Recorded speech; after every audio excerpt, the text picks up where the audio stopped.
में होता ये है कि लीला बुलाती है, लीला जी जो है दादी हैं हमारी, वो बुलाती हैं गौरी को रस्म करने के लिए, क्योंकि बहू तो उसको मानती है।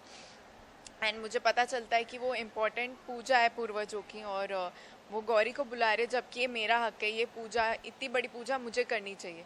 तो मैं आइडिया लगाती हूँ और मैं भी चली जाती हूँ, और दादी पूछती कि तुम क्यों हो, तो मैं बोलती हूँ मैं काला टीका हूँ। और जैसे गौरी है वो पूजा में जो भी चीज़ें करनी है, आरती करनी है, दिए जलाने, उसमें कुछ ना कुछ गलती करती है। तो मैं स्मार्टली उसकी गलतियों को पॉइंट आउट करके मैं वो रस्में कर लेती हूँ, और इनडायरेक्टली वो कुछ कर ही नहीं पाती और सारी रस्में मैं ही कर लेती हूँ, और एट द एंड पूजा मैं ही कर लेती हूँ, जो कि असली बहू है घर की। ओके, देखा जाए तो उनके पति को भी लगभग छीन लिया आपने, और पूजा भी आप ही कर रहे हैं, ये सब क्या मानते पति को मैंने नहीं छीना, पति को गौरी ने, मेरे पति को गौरी ने छीना है। तो समझी नहीं मैं, क्या क्वेश्चन है आपका? हैं?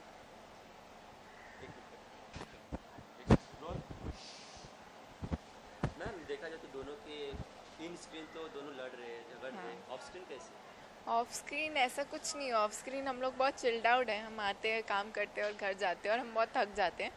और ऐसे कुछ बहुत फ्रेंडशिप भी नहीं है, बट मतलब अच्छा रिलेशन हम दोनों का। एज को एक्टर्स हम एक दूसरे को सपोर्ट करते हैं। वो कुछ इम्प्रोवाइज़ करती है तो मैं लेती हूँ, मैं कुछ इम्प्रोवाइज़ करती हूँ तो वो लेती है। एंड मुझे लगता है कि सबसे अच्छी केमिस्ट्री हमारी ही है सेट पे। मेरी और युग से ज़्यादा केमिस्ट्री मेरी और गौरी की है ऑफ स्क्रीन। ऑन स्क्रीन तो लड़ाई है। यूनिट का कितना बड़ा हाथ होता है देखा जाए तो, फिल्म शूटिंग, राइटर्स, डायरेक्टर, ये सब? मुझे लगता है कि कोई भी चीज़ जब आप बनाने जाओ, मूवी हो, टीवी हो, या कोई भी चीज़ करो, तो उसमें हर एक का सपोर्ट से वो चीज़ बनती है। मतलब कोई एक बंदा नहीं होता है जो करता है। ऑफ कोर्स एक्टर्स का इनपुट होता है, पर यूनिट का जो लाइटमैन है, जो डायरेक्टर है, स्पेशली डायरेक्टर, क्योंकि उन्हें ज़्यादा पता होता है। क्रिएटिव है, उनको स्टोरी का पता होता है, क्रिएटिव साइड पता होता है। डायरेक्टर को छोटी छोटी चीज़ें पता होता है कि अरे इसमें ये भी कर सकते हैं, वो भी कर सकते हैं, ऐसा भी कर सकते हैं, वैसा भी कर सकते हैं। एडी हो गया, डायरेक्टर हो गया, सब लोग, जो एडिटर है, एडिटर तो बहुत इंपॉर्टेंट है, अब जो बैकग्राउंड म्यूजिक ये सब देता है। So I think it's a team work. देखा जाए दिन भर आप एक्टिंग करते हो, रिलैक्सेशन के लिए क्या करते हैं? क्या? रिलैक्स होने के लिए क्या करते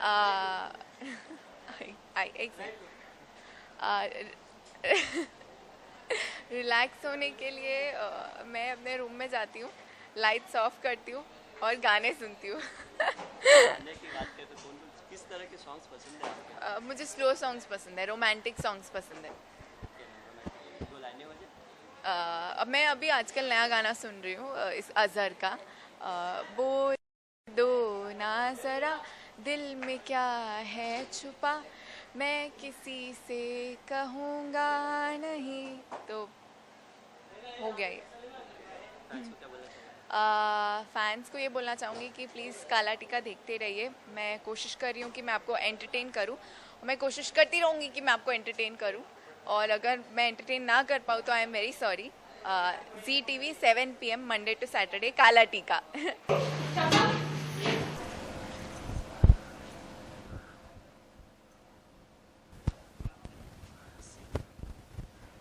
ये सीन में बेसिकली जो एंसेस्टर्स की पूजा करते हैं, जब घर में नई नई बहू आती है तो उसके हाथों पूजा किए जाते हैं जो पूर्वज होते हैं। अभी प्रॉब्लम ये है कि गौरी आज तक कुछ नहीं सीखी। मतलब शी इज़ अ वेरी, उसका क्या बोलते हैं उसको, अपब्रिंगिंग वैसे हुआ है कि उसे कुछ सिखाया नहीं गया, ना पढ़ाई, ना पूजा पाठ, ना कुछ भी। तो ये सारी चीज़ों में काली, उसका काला टीका बन के ऑलरेडी इस घर में एंटर हो चुकी है वापस।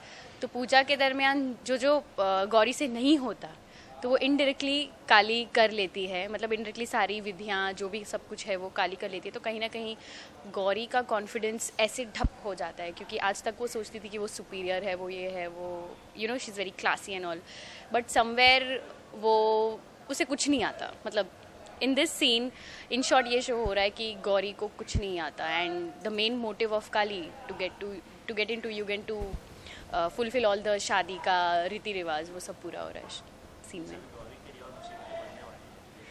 अभी तो दोनों का टशन टशन चलना अभी शुरू हो गया है, पर हर सीन में कहीं ना कहीं काली गौरी को बोलती है मैं तुमसे पहले बहुत प्यार करती थी, लेकिन अब जब तुमने मेरा सुहाग ले लिया है मुझसे, तो मैं अपने सुहाग को वापस पाकर रहूँगी।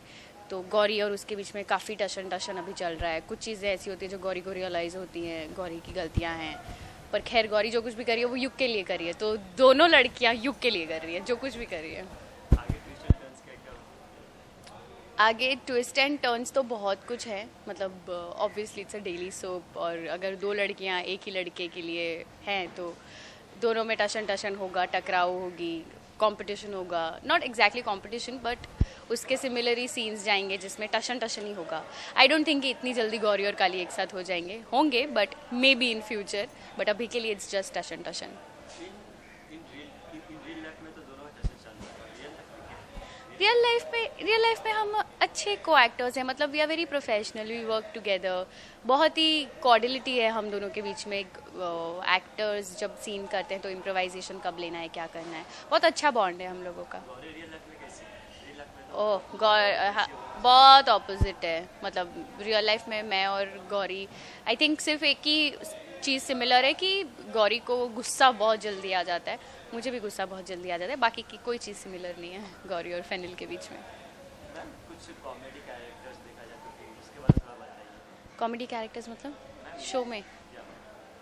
कॉमेडी कैरेक्टर्स शो में वैसे एज सच कोई कॉमेडी कैरेक्टर नहीं है, सिर्फ आई थिंक मेरी मॉम का जो कैरेक्टर है माधुरी का, उसकी थोड़ी टूटी फूटी इंग्लिश होती है। जैसे अभी एक सीन गया था जिसमें वो मुझे भड़का रही है काली और युग के खिलाफ कि वो दोनों कहीं बाहर गए हैं वो, तो शी एक्चुअली वो लोग वहाँ गए और वो लोग वहाँ जाके ढिंका चिका करेंगे और तुम इधर अकेली रह जाओगी, तो वैसे वो एक कॉमेडी एलिमेंट है शो में माधुरी।